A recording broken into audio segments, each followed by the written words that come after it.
Please kindly click on the red subscribe button below this video and subscribe to our YouTube channel. Thanks, God bless you as you do this. On Saturday, Kemi Afolabi and her husband held a burial ceremony in Ilesha, Osun State in memory of her father-in-law, and the burial ceremony had Nollywood acts like Faithia Balogun, Mercy Aigbe, and Mide Funmi Martins gracing the occasion, all looking smashing in the Aso-Ebi attire. The after party held at a hotel in Ilesha was massive.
I'm just going to the reception. I'm a baby.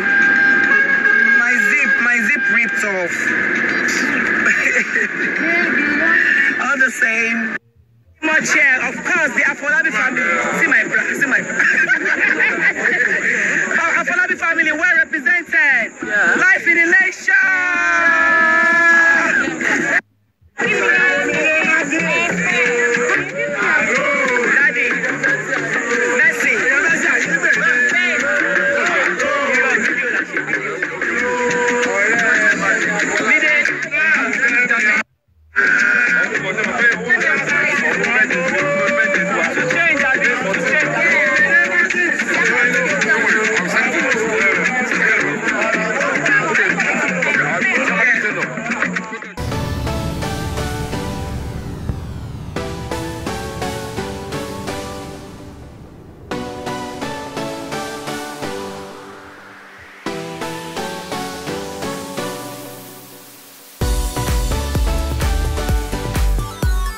Thank you so much for watching our videos, and importantly, you need to subscribe because we drop videos almost every day. Any events going on in Nigeria, Gua TV is always the first to get there, so you just need to subscribe, unless you'll be missing out. And how to subscribe? There's a circle here written Gua TV. Click on it, you see a subscribe button. Click on the subscribe button. That's all. And if any event just take place or you heard something, just go on YouTube, search for Gua TV. You see the. And if you have a big show coming up, any event, you can call us.